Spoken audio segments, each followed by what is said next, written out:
So today I have the beautiful Hendrie. She is a #1 best-selling author, an international speaker, and the founder of Business Growth Group.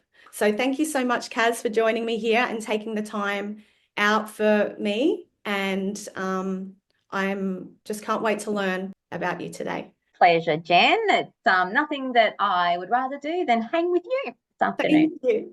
Thank you. So I wanted to start off with my first question today. That is, how do we know each other?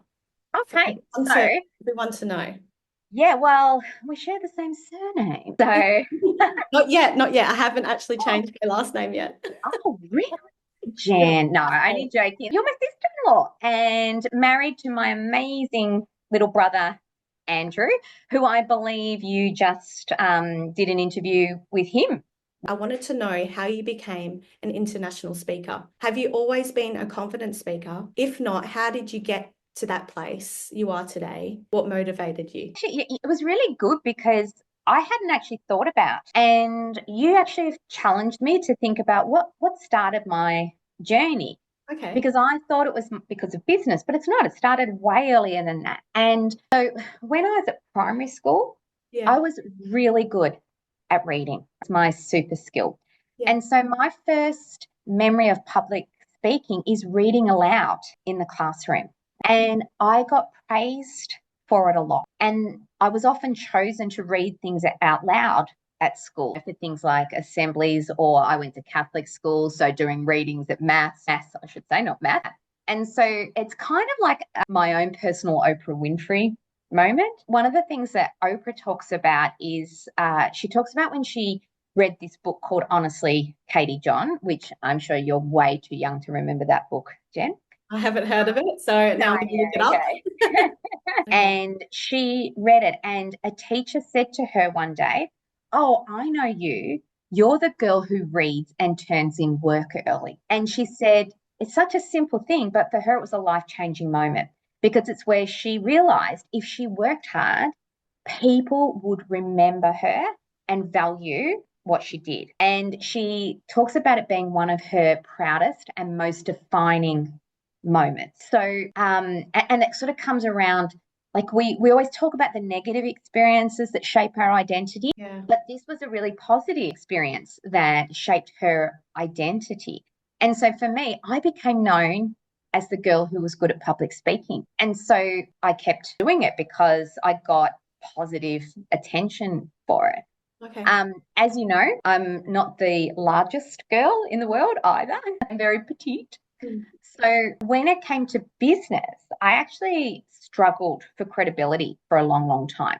But Really? yeah, I really did. And I think one of the things I worked out was size doesn't matter when you're on the stage. Everybody looks at you as the authority when you're on the stage. And by stage, I mean, just standing in front of people and being the one talking. So, Yeah. even standing in front of a whiteboard.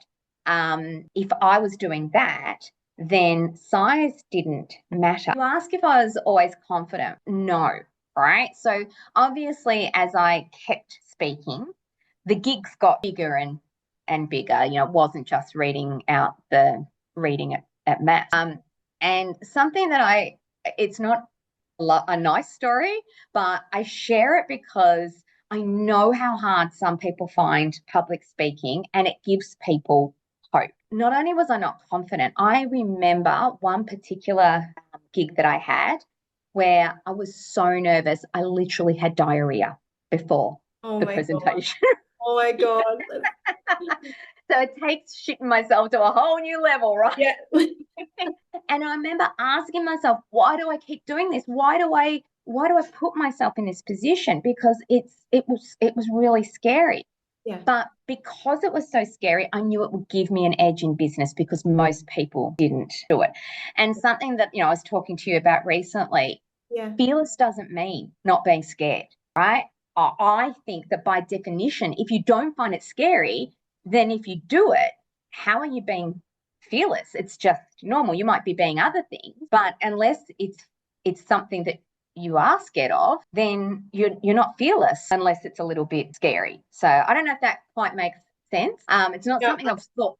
through a lot, but yeah, like fearless, it's that saying, it's feeling the fear and doing it anyway. Yeah. You have to push through, otherwise Absolutely. It's okay not to. Like if you don't want to be a public speaker, that's fine. yeah, You don't have, nobody has to be, right? yeah, But I wanted to be. So I pushed myself into those situations yeah. until I wasn't scared anymore. And like anything, the more you do it, the easier it becomes. I can tell you, very happily that I do not have diarrhea before a speaking gig anymore. And yeah, I can stand up in front of 2,000 people in LA and talk to Mel Gibson and not feel fear. Now, I'm not saying there wasn't a little bit of nerves. There was certainly excitement because I've done it so often.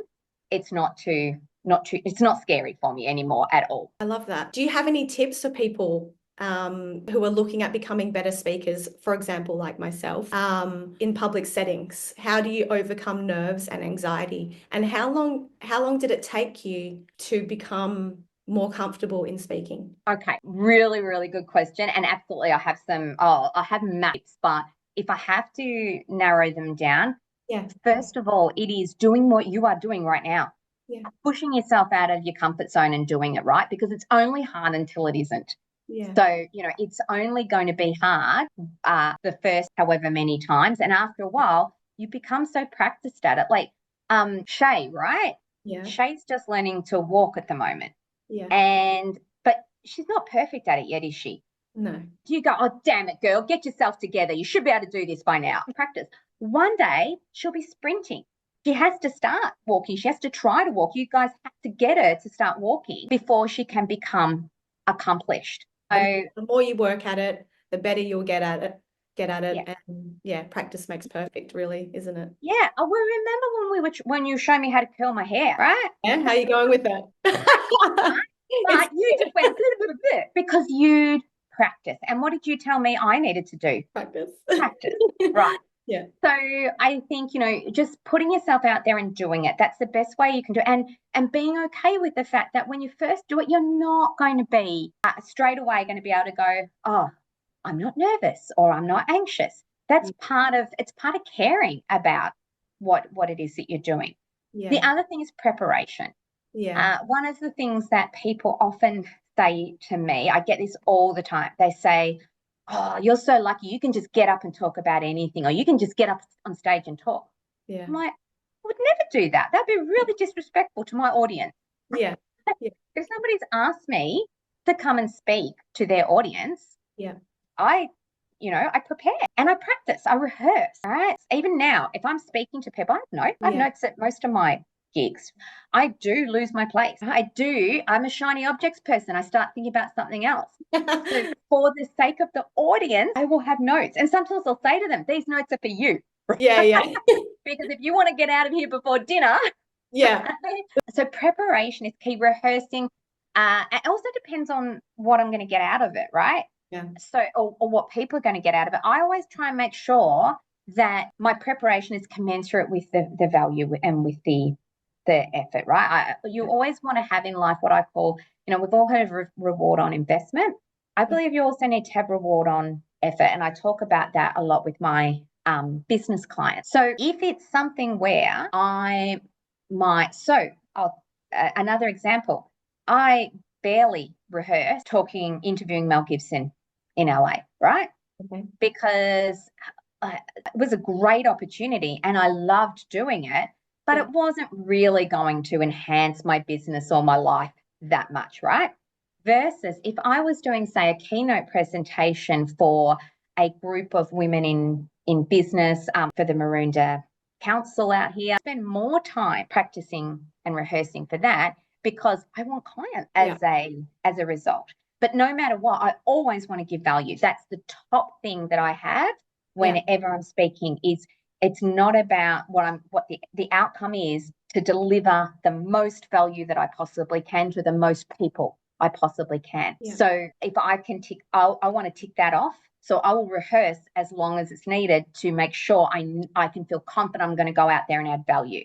But if I also want sales or things like that out of it, then I might rehearse even a little bit more. And I rehearse in places like the shower, the car, right? you can use these little moments to rehearse. Yeah. Also, it's about allowing yourself to be imperfect.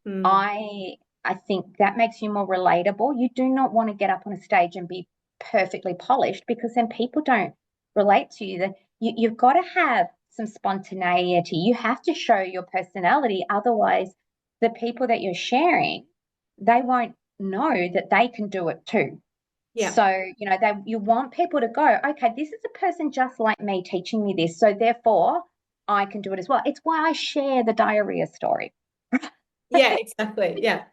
Because, if you're perfect, then people can't see that this is something they can do as well. Yeah. The most liberating thing, though, that has come in my speaking career, that changed my speaking career like that, Yeah. is when somebody told me that it's not about you, right? Actually, I think the words were get over yourself, Oh, right? wow. Because I was like everybody, I would get up there and I'd be like really nervous. And what was the nerves? When I looked at what the nerves were, it was, how am I coming across? What are people thinking? Do I look funny? Am I saying too often? What is it, right? And what this person shared with me that just changed everything was, that's not the goal, right? The goal isn't to get up there and look perfect and have everybody be enraptured by how well you speak. They're not there for that. Nobody came to hear how well you speak, Caren, right? They're coming to get value and get information for themselves. Mhm. So as long as I deliver that value,